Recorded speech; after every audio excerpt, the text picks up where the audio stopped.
जो कि एआई हर फील्ड में इन्वॉल्व हो गई है। चाहे वो बैंकिंग हो, प्रोजेक्ट मैनेजमेंट हो, चाहे इवन डेवऑप्स हो, इवन ब्लॉकचेन हो, जो भी हमारी आईटी और इवन जो आईटी से रिलेटेड दीगर फील्ड्स हैं, उनमें एआई ने अपना रोल जो है वो अदा करना शुरू किया है कि जो भी नौजवान इस फील्ड में आ रहा है, सबसे पहले उसे अपना इंटरेस्ट देखना है। क्या उसका एप्टीट्यूड है कि वो 10 घंटे लैपटॉप पे बैठ सकता है?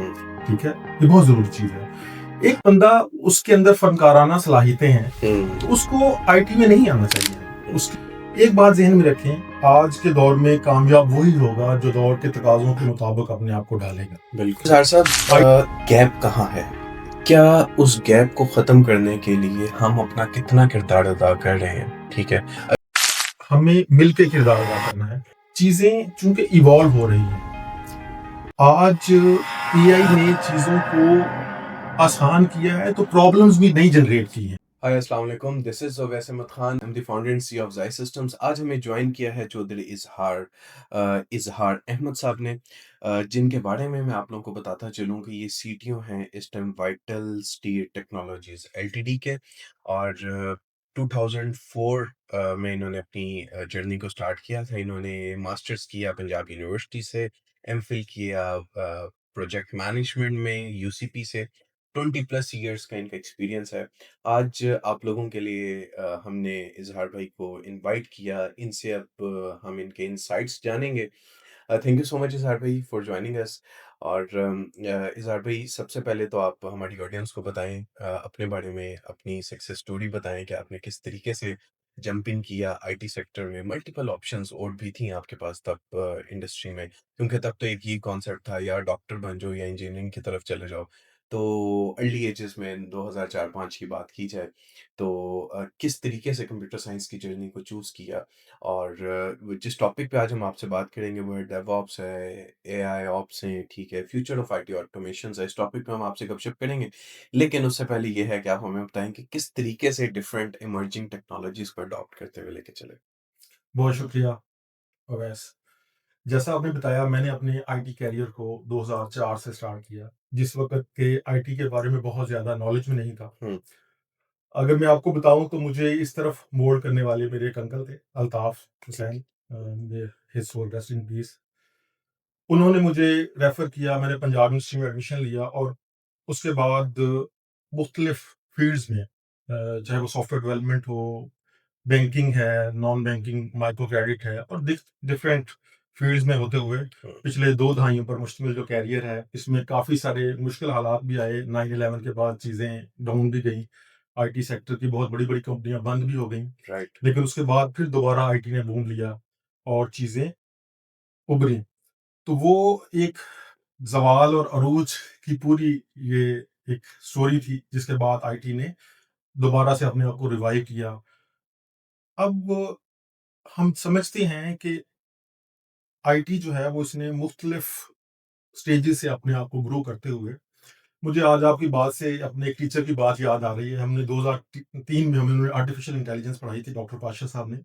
उस वक्त वो हमें कहा करते थे कि विदाउट माय नेम, वो कहा करते थे कि the change is only thing which is constant. हुँ, और शायद उस वक्त ये समझना बहुत मुश्किल था। आज से 20 साल पहले, जब एआई के बारे में कुछ भी नहीं था, और आज से जो कि एआई हर फील्ड में इन्वॉल्व हो गई है। चाहे वो बैंकिंग हो, प्रोजेक्ट मैनेजमेंट हो, चाहे इवन डेवऑप्स हो, इवन ब्लॉकचेन हो, जो भी हमारी आईटी और इवन जो आईटी से रिलेटेड दीगर फील्ड्स हैं, उनमें एआई ने अपना रोल जो है वो अदा करना शुरू किया है। एक बात ज़हन में रखें, आज के दौर में कामयाब वही होगा जो दौर के तकाज़ों के मुताबिक अपने आप को ढालेगा। बिल्कुल। आईटी और उसके साथ भी इंटेलिजेंट आईटी, ये वक़्त की ज़रूरत है। और अगर हम अपने आप को अगले 5 सालों में, अगले 10 सालों में एक आगे बेहतर मुस्तकबिल और बेहतर फ्यूचर की तरफ देखते हैं, तो हमें आईटी को अपनाना होगा। इसको एज़ ए राइवल नहीं देखना चाहिए हुँ। हमें, इसको हमें एज़ ए ग्रोथ और एज़ ए न्यू स्किल के तौर पे ऑप्ट करते हुए आगे बढ़ना चाहिए। ठीक है, बेहतरीन। जो यंगस्टर्स हैं, जो इस टाइम आईटी प्रोफ़ेशन में आना चाह रहे हैं, बहुत एक सवाल है पेरेंट्स का हर बच्चा जो है वो कंप्यूटर साइंस की डिग्री कर रहा है, हर बच्चा आईटी में जा रहा है। जिस तरीके से अगर मैं अभी अपनी बात करता चलूँ, जब मैंने इंटरमीडिएट के बाद कंप्यूटर साइंस में या सॉफ्टवेयर इंजीनियरिंग में एडमिशन लेना था, तो मेरे पेरेंट्स ने भी यही कहा कि तुम सिविल इंजीनियरिंग क्यों नहीं कर लेते, आर्किटेक्ट क्यों नहीं कर लेते? हर बच्चा जो है वो कंप्यूटर साइंस में जा रहा है, आईटी में जा रहा है। आपको क्या लगता है कि जो एक बढ़ती हुई एक यूथ है, जो इस टाइम साल में ढेरों हज़ारों बच्चे जो हैं वो यूनिवर्सिटीज़ ग्रेजुएट करती हैं, इंफॉर्मेशन टेक्नोलॉजी में, कंप्यूटर साइंस में, सॉफ्टवेयर इंजीनियरिंग में, आर्टिफिशियल इंटेलिजेंस में, साइबर सिक्योरिटी में, डाटा साइंस में, बीएस ब्लॉकचेन की भी डिग्री, मल्टीपल डिग्रीज़ आ चुकी हैं। आपको क्या लगता है कि पाकिस्तान में रहते हुए क्या इतनी अपॉर्च्युनिटीज़ हैं आईटी सेक्टर में, जो हर पर्सन जो है वो कहीं न कहीं क्या अपनी जगह बना सकेगा? बहुत अच्छा सवाल है आपका। यहाँ बात समझने वाली है। अभी भी हम एक ऐड देते हैं ना जॉब ऐड के हुँ, लिए हमें, तो हमें स्किल्ड या वो रिसोर्स जो हमें परफ़ॉर्म करके दे सके, वो बड़ी मुश्किल से मिलता है। अच्छा। उसकी वजह ये है, हम आईटी प्रोफ़ेशनल्स तो प्रोड्यूस कर रहे हैं, लेकिन स्किल्ड आईटी प्रोफ़ेशनल्स की इंतहाई कमी है, जिसकी हुँ, वजह से हमें उनको सिखाना पड़ता है और उनको ऑन बोर्ड करके देन फिर हम उनसे अपने जो भी रिक्वायर्ड टास्क हैं, उनको परफ़ॉर्म करने के लिए हमें उनको 3 मंथ्स ट्रेनिंग, 2 मंथ्स ट्रेनिंग की तरफ बढ़ना अच्छा पड़ता है। इज़हार साहब गैप कहाँ है? क्या उस गैप को ख़त्म करने के लिए हम अपना कितना किरदार अदा कर रहे हैं? ठीक है। अगर हम गैप की बात करेंगे, अगर हम वो सब कुछ एक यूनिवर्सिटीज़ के सुपुर्द कर दें, हम कह दें कि यूनिवर्सिटीज़ वो एजुकेशन प्रोवाइड नहीं कर रही, ठीक है। क्या इसमें हकीकत है या हम भी अपना किरदार अदा नहीं कर पा रहे उस लिहाज से? अ, हमें मिल के किरदार अदा करना है, हुँ, ऐसी बात तो नहीं है। लेकिन चूँकि बहुत ज़्यादा यूथ जो है इस तरफ आ रही है और हुँ, उनको अब चूँकि ये ट्रेंड बन रहा है कि लोग पहले से कंसल्टिंग करते हैं, किसी ना का भाई, किसी का कज़न या कुछ भी कोई रिश्तेदार होता है। शायद हमारा दौर था जिस वक़्त आपको कोई बंदा नहीं मिलता था कि जिसने पहले से एमएस किया हो आज से 20 साल पहले। लेकिन अब आपको अपने ख़ानदान में कोई ना कोई एक सीनियर मिल जाता है, बिल्कुल, राइट। जिससे आप गाइडलाइन लेते हैं। उस गाइडलाइन के बलबूते पर जब आप अपना करियर प्लान करते हैं, तो फिर वो आसानी होती है। जिससे आप चीज़ों को एक बेहतर वे में ऑप्ट करते हैं। और अभी यूनिवर्सिटीज़ काफ़ी अच्छा चीज़ें लॉन्च कर रही हैं कि वो एंटरप्रेन्योर को बुलाती हैं, वो जो मार्केट के लीडर्स हैं उनको अपनी यूनिवर्सिटी में बुलाती हैं, मुख्तलिफ स्पीचेज़ हैं, मुख्तलिफ चीज़ें हैं।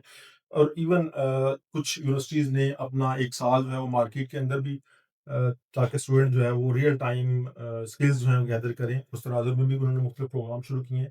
तो ये एक बोथ एंडेड चीज़ है। तो इस तनाज़ुर में चूँकि आईटी की आगे जॉब्स तो हम ये यही सवाल शायद आज से 20 साल पहले भी था। लोग बहुत ज़्यादा अब बिलीव करें हमारी पंजाब यूनिवर्सिटी ने जिस साल हमने एनरोल हुआ 700 का बैच उस दौर में मैं 2004 की बात कर रहा हूँ, 700 अच्छा, का बैच एनरोल किया था। डॉक्टर ताउर रहमान साहब ने उस वक़्त हमारा चूँकि जो एक्सपोर्ट यूथ को या बिल्कुल। यंग टैलेंट को एक्सपोर्ट का था एक पूरा उनका प्रोग्राम। तो उस वक़्त भी यही क्वेश्चन्स थे। लेकिन चीज़ें चूँकि इवॉल्व हो रही हैं। आज एआई ने चीज़ों को आसान किया है, तो प्रॉब्लम्स भी नई जनरेट की हैं। हुँ। अब नई प्रॉब्लम्स को सॉल्व करने के लिए आपको माइंड को उस लिहाज से ढालना पड़ेगा। अच्छा इज़हार साहब आपको ये नहीं लगता कि हर चीज़ का एक दौर होता है, एक टाइम फ्रेम होता है? जिस तरीके से अगर मैं बात करूँ आज से हम 5, 7, 8, 10 साल पहले चले जाएँ, तो कहते थे अच्छा मैस कॉम पे एक बहुत एक दौर आया था। चलो जी मैस कॉम कर लेते हैं, तो हर बंदा इर्द-गिर्द का जो देखते हुए वो मैस कॉम में चले गए। जी एमकॉम का दौर है, हर बंदा एमकॉम कर रहा है, ठीक है? तो डिफरेंट एक एरा आता है कि किसी न किसी तरफ इंसान लग जाता है। इस तरीके से आपको क्या लगता है कि जो आईटी है, आईटी टेक्नोलॉजीज़ है और जो यंग यूथ है, ठीक है? इसका क्या कोई थ्रेशोल्ड है, कोई टाइम है? इस तनाज़ुर में इसी ओवरऑल अगर हम टेक्नोलॉजी पर्सपेक्टिव से अगर हम बात करें कि हर बंदा अगर कंप्यूटर साइंस में ही डिग्री लेना शुरू कर दे, तो बाकी जो फ़ील्ड्स हैं, जो बाकी डिग्रीज़ हैं, जो बाकी पेशे हैं अच्छा, इसकी जो सबसे पहली और बुनियादी चीज़ है ना, वो ये है कि जो भी नौजवान इस फ़ील्ड में आ रहा है, सबसे पहले उसे अपना इंटरेस्ट देखना है। क्या उसका एप्टीट्यूड है कि वो 10 घंटे लैपटॉप पे बैठ सकता है? हुँ, ठीक है? ये बहुत ज़रूरी चीज़ है। एक बंदा उसके अंदर फ़नकाराना सलाहियतें हैं, हुँ, तो उसको आईटी में नहीं आना चाहिए। हुँ, उसके लिए ये फ़ील्ड नहीं है।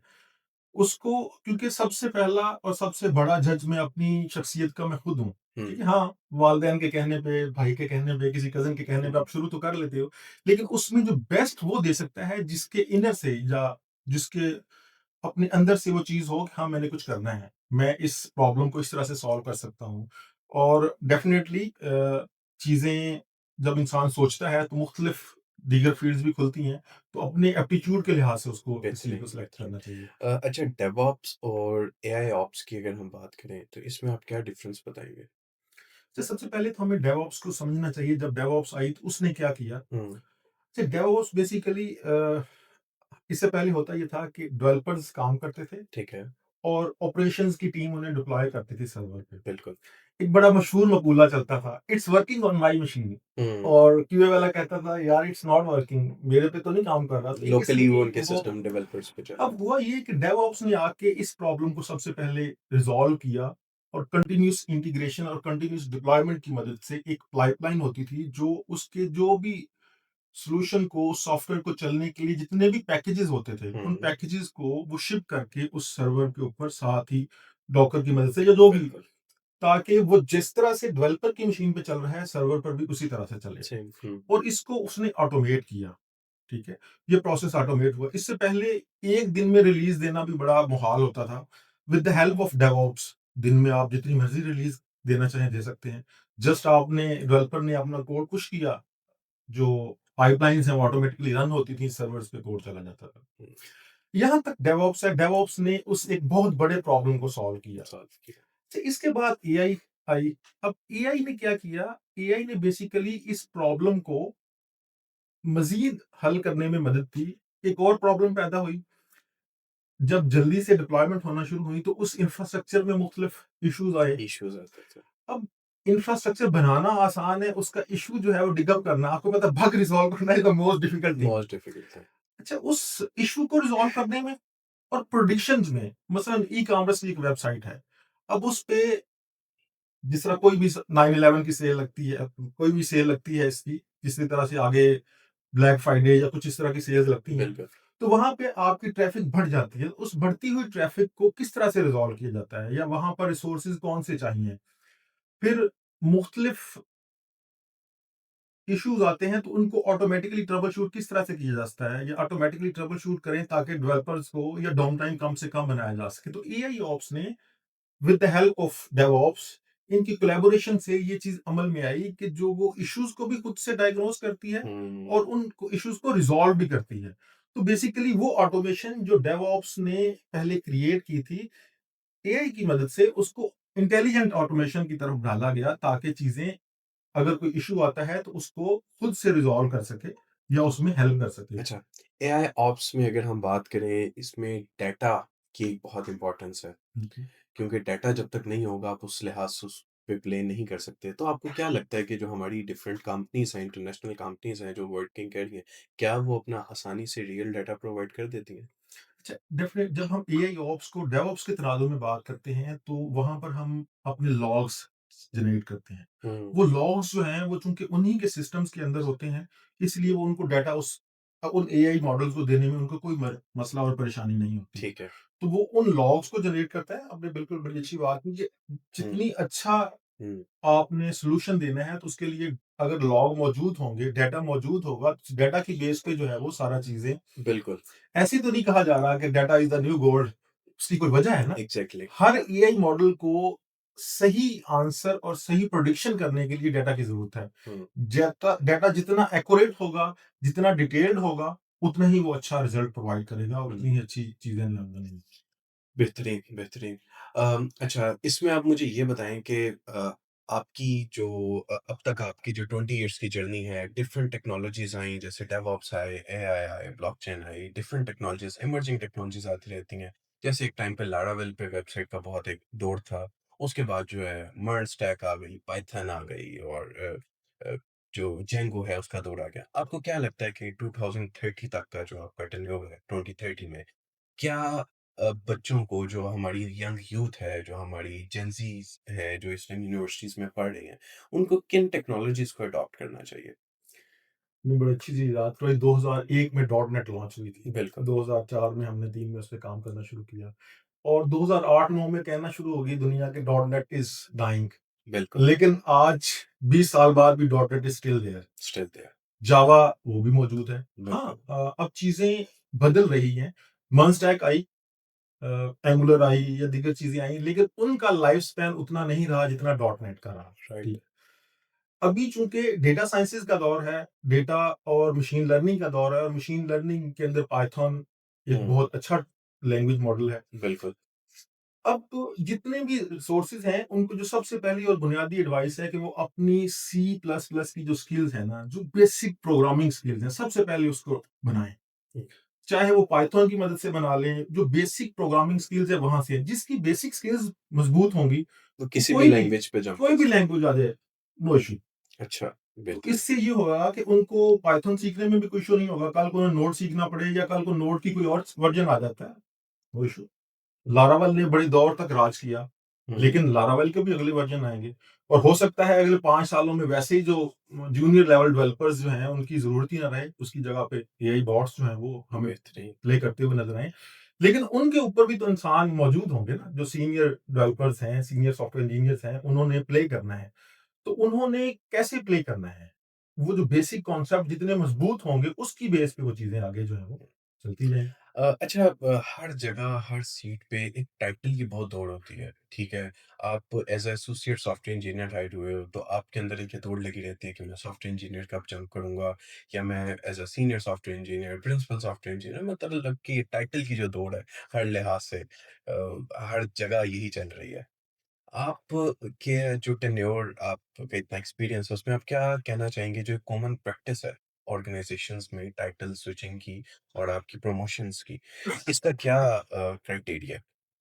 देखिए, जो ज़रा एस्टेब्लिश्ड कंपनी है, उन्होंने उसके लिए अपने मुख्तलिफ क्राइटेरियाज़ बनाए। ठीक है। इससे पिछले मैं बायो टेक्नोलॉजीज़ में था।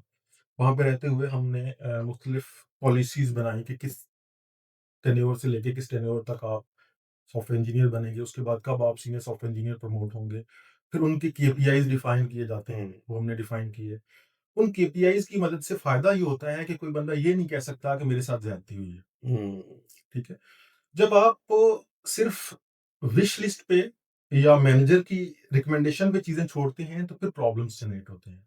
जब आप एक सिस्टम बनाते हैं, पूरा एक जिसमें आपके बारे में, एक रिसोर्स के बारे में पूरी फाइंडिंग्स दी जाती हैं, उसकी केपीआईज़ के अकॉर्डिंग उसकी मार्किंग की जाती है, क्वार्टरली जो है वो वैल्यूएशन की जाती है, तो फिर ये प्रॉब्लम्स जनरेट नहीं होते और बहुत अच्छे-अच्छे रिसोर्सेज़ कंपनीज़ ज़ाया कर देती हैं इस दौर में, हुँ, ठीक है।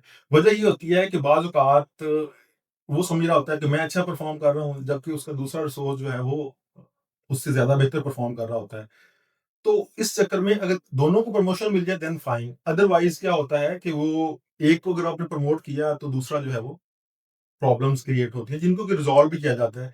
एज़ ए हेड आपकी यही रिस्पॉन्सिबिलिटी है, आपने सबको साथ लेके चलना है, खुश रखना है। अच्छा, स्किल शिफ्ट्स की अगर हम बात करें कि आपकी इंडस्ट्री इस टाइम आपके जो डेवलपर्स हैं वो काम कर रहे हैं, इस टाइम लारावेल पे काम कर रहे हैं, लेकिन एआई का बूम आया, डिफरेंट टेक्नोलॉजी जंप इन की या आपकी जो कंपनी की बिजनेस डेवलपमेंट की टीम है उसने एक नई टेक्नोलॉजी का प्रोजेक्ट विन किया, तो उसमें ऑर्गेनाइजेशन का कितना रोल होना चाहिए कि वो अपनी टीम को प्रमोट करें और उनको न्यू टेक्नोलॉजीज, न्यू एनहांसमेंट की तरफ मूव फॉरवर्ड करें? जी, बिल्कुल इसमें ऑर्गनाइज़ेशन का बुनियादी रोल बनता है, क्योंकि नई टेक्नोलॉज़ीज़ आ रही हैं और उस टेक्नोलॉजी पे अपने रिसोर्स को ट्रेन करें और ये एज़ ए चूँकि टेक्नोलॉजी लीडर सीटीओ हमारा ये ज़िम्मेदारी बनती है कि हम नई आने वाली जो इमर्जिंग टेक्नोलॉजीज़ हैं, उनको फ़ोरसी करें और उस लिहाज से अपनी मैन पावर पहले से तैयार करना शुरू कर दें। और जब प्रोजेक्ट आए, तो 2 से 3 वीक आपको चाहिए, एक स्किल्ड रिसोर्स है उसको एक नई चीज़ पे शिफ्ट करने में और फिर उसके बाद आहिस्ता-आहिस्ता वो खुद ही उन चीज़ों में आगे ट्रेन होते जाएँगे और चीज़ें आसानी होती जाएँगी। क्योंकि कोई भी चीज़ है, अगर हम एआई ऑप्स की बात करें तो मार्केट में तो इसके रिसोर्सेज़ अवेलेबल नहीं है। आपने अपने जो मौजूद डेवऑप्स एक्सपर्ट हैं, उन्हीं को ही ट्रेन करना है कि वो एआई ऑप्स या कोई भी दीगर टेक्नोलॉजी है, उसका नॉलेज गेन करें। हम उन्हें टाइम देते हैं लर्निंग का और रिसोर्स जो है वो भी उसमें अपना ज़ाहिर-सी बात हुँ, है रिसोर्स भी आगे बढ़ने के लिए चाहता है हुँ, हुँ, कि मैं अपना टाइम दूँ और मैं इसको हासिल कर सकूँ, लर्न करूँ, तो चीज़ें फिर इस तरह से बनती हैं। तो ऑर्गनाइज़ेशन की बड़ी बुनियादी ज़िम्मेदारी बनती है कि वो जो ख़ास तौर पे उनके लीडर्स हैं, जो टेक्नोलॉजी एंथुसियास्ट हैं, कि वो नई टेक्नोलॉजीज़ की तरफ देखें और जो आ रही हैं मार्केट में मौजूद हैं, उसके हवाले से अपने रिसोर्सेज़ को ट्रेन करना शुरू करें। अच्छा इज़हार साहब आप सेल्स पर्सपेक्टिव से लास्ट में हमारी ऑडियंस को बताएँ कि हर कंपनी में जो एक एग्ज़ेक्टिव क्लास होती है और उसका एक ये भी उसकी जेडीज़ में ये चीज़ कही जाती है क्योंकि एक सीईओ, सीटीओ भी एक टाइम पे आके टेक्नोलॉजी के साथ-साथ एक सेल्स का पर्सन भी बनता है, बिज़नेस डेवलपमेंट का भी उसको पार्ट बनना पड़ता है। जी। चाहते हुए या ना चाहते हुए भी, ठीक है? अ, क्लाइंट ट्रस्ट को बिल्ड करने के लिए और इनिशियली आपका जो एक यंगस्टर है और एक आपका फ्रेश एंटरप्रेन्योर है, उसके पास बहुत इश्यू होता है पोर्टफोलियो बिल्डिंग में। तो उसमें आप क्लाइंट्स का किस तरीके से ट्रस्ट बिल्ड करें और अपना जो फर्स्ट प्रोजेक्ट है या फर्स्ट 3 प्रोजेक्ट्स जो है, उसको किस तरीके से विन किया जाए? च एक चीज़ जो इसमें बुनियादी है, इसमें लॉयल्टी और ऑनेस्टी बहुत ज़्यादा ज़रूरी है। हुँ, जब आप क्लाइंट को ये बावर करवाने में कामयाब होते हैं कि मैं भले ही आपका मेरा पहला प्रोजेक्ट है, लेकिन मैं आपको ऑनेस्टी के साथ और जो मेरी कमिटमेंट है, वो पूरी हुई करूँगा। तो क्लाइंट एक दफ़ा आप उसका ट्रस्ट गेन कर जाते हैं, फिर वो कहीं नहीं जाता। फिर हुँ, वो एक ही क्लाइंट आपको इतना बिज़नेस देता है कि शायद आपको दूसरे क्लाइंट की ज़रूरत नहीं पड़ती, हुँ, शुरू में। आहिस्ता-आहिस्ता आप ग्रो करते हैं चीज़ें। तो इसमें दौड़ जो है ना शुरू का टेन्योर क्योंकि मुश्किल होता है, लेकिन ज़्यादा काम पकड़ने के चक्कर में अगर आप डिलीवरी पे क्वालिटी ऑफ डिलीवरी पे फ़ोकस नहीं करेंगे, तो आप शायद अगले क्लाइंट को भी हुँ, कामयाबी तौर ट्रस्ट कर देंगे। तौर पे जो है वो नहीं डिलीवर कर पाएँगे। थैंक यू सो मच इज़हार साहब, आज आपने हमें जॉइन किया और बेहतरीन किस्म के इनसाइट शेयर किए और यूथ पर्सपेक्टिव से हमने इनसे जाना, एआई ऑप्स के बारे में जाना, डेवऑप्स के बारे में जाना, डिफरेंट एआई ऑटोमेशंस है उसके बारे में जाना और इंशाल्लाह see you in next episode. Thank you. Thank you.